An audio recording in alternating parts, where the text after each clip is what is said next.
A UFO in ancient Japan. There were no round ships in Japan at that time, so they believed it was a UFO. Most interesting part of the shapes of the Utsurobune, it is very similar to the modern UFOs. So my first interest is why the people can imagine this kind of shapes 200 years ago. Kazuo Tanaka, a professor at Gifu University in Tokyo, reopened the Utsurobune legend in 1997. His investigation led him to ask if the mysterious woman who came out of the waters of the Pacific so long ago was really part of, quote, a close encounter of the third kind. I investigated the old ship in the Edo period, 200 years, intensively, but I could not find that any ships that is similar to these spherical shapes. This is similar to the Utsurobune. So it is very, very, I think, strange shape.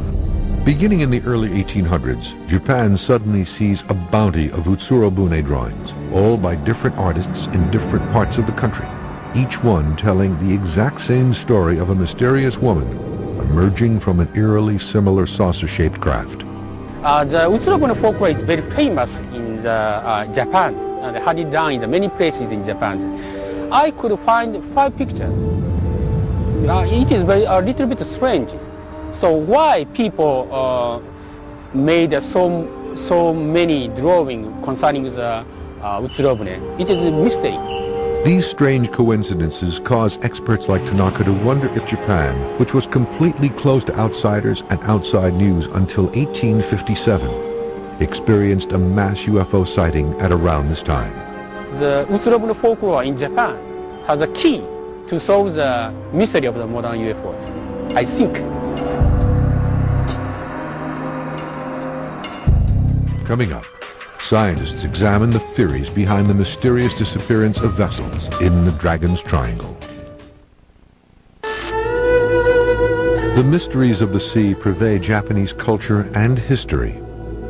Stories and legends surrounding UFO activity in the Dragon's Triangle have been around for centuries. On September 24th, 1235, strange celestial lights are seen to move and hover above General Yoritsumi's army encampment in Kyoto, which terrified the troops. The objects were thought to be dragons from the sea, on their way to attack them. 40 years later, 2 large-scale catastrophic events in the Dragon's Triangle would make world history and give its deep waters a deadly reputation. The Devil's Triangle, which has accumulated a certain amount of lore in modern times, and this clearly, to some extent at least, reflects old Japanese traditions having to do with the sea, with dangers in the sea, with supernatural or even divine beings who live in the sea, who can both protect and also attack those who earn their livelihood from the sea, fishermen and so on. In 1274, the Mongol Empire under Kublai Khan assembled a massive force of over 900 ships to conquer the one territory he coveted, Japan. Victory was more than assured until a single catastrophic event in the Triangle stopped this massive armada cold.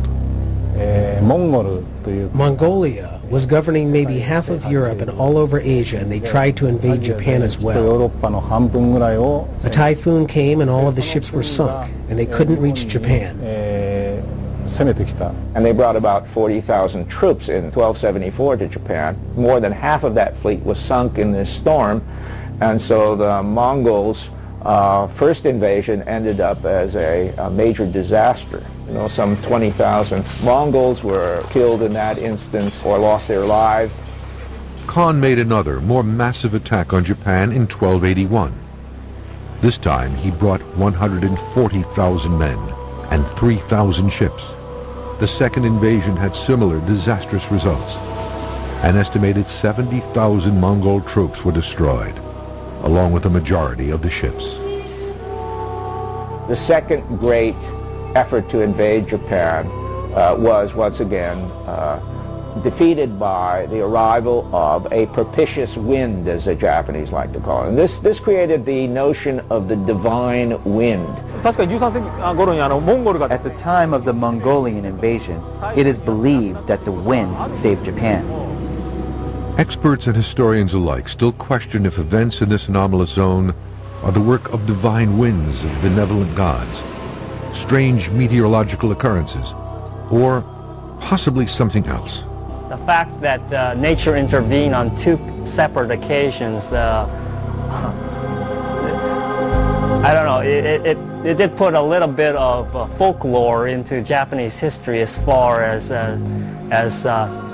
heavenly intervention protecting Japan. As Japan was all but closed to outsiders over much of its history, experts fear that a great reserve of UFO research into the Triangle is forever lost. It was not until the late 19th century that reports became more frequent. The American official whose work helped open Japan's door to the West was personally involved in a mystery involving possible UFOs in the Dragon's Triangle. July 8th, 1853, 4 a.m. Commodore Matthew C. Perry is off the coast of Ulaga in Tokyo Bay. Suddenly, an unusual object emerges from the sky. Perry recorded this encounter in his log. During the watch from midnight to 4 a.m., a very remarkable meteor was seen. It made its appearance in the south and west and illuminated the whole atmosphere. The spars, sails, and hulls of the ships in company, as well as our own, reflected its glare as distinctly as though a blue light were burning from each at the same time. From the south and west, about 15 degrees above the horizon, it pursued a northeasterly course in a direct line for a long distance, when it fell gradually toward the sea and disappeared. What follows is a vivid description of something which does not resemble a meteor, something far more ominous. Its shape was that of a large blue sphere with a red wedge-shaped tail, which, it could be easily observed, was formed of ignited particles and resembled the sparks of a rocket as they appear upon explosion. UFO researchers in Japan are convinced that Commodore Perry, during one of the most important voyages west by an American, witnessed a UFO in the heart of the Dragon's Triangle. There was a report of sightings of a UFO when the American leadership approached the Japanese government to open commerce. While his ship was floating at the Uraga, Perry wrote the report in his navigation diary. Others witnessed this sighting as well. Perry continued to search for clues and answers, but died 5 years later in 1858, without further insight into the events of that night. Coming up, scientists at the world's largest wave tank at Tokyo University recreate some of the most dramatic events